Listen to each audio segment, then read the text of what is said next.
The third accused in the alleged assault on Bengaluru tourist at Kalangut Beach has been remanded to 4 days of police custody by the MAPSA JMFC court.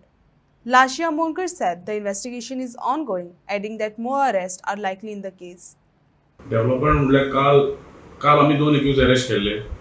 मागीर काल वरते आमी कंप्लेंटाक ते videos बी दाखयले आनी तेणें आनी एक accused identify केलो. ते हितून आमी ते शेकातलो एक स्टाफ हाडलो आनी तेणें ताका आयडेंटिफाय केलो की is the same person who had assaulted him.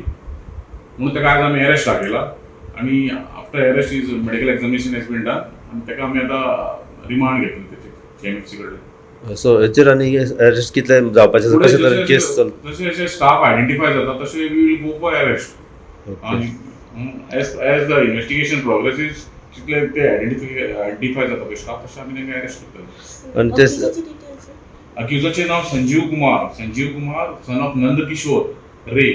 Accused हो झारखंडचो. He was working as a waiter. अच्छा, सो आनीक अरेस्ट जावपाच्या मार्गाचेर आसा. चान्सीस आहा. ओके, आनी मेन एक्शन जे ओनराचेर आतां कितें अशें जावपाचें? काल आमी जस्ट तेजे ऑफेन्स रजिस्टर करना फुडें आमी रिपोर्ट धाडलो टुरिजमान. त्या रिपोर्टाचेर त्या टुरिजमान ताका लायसन्स सस्पेंड केला.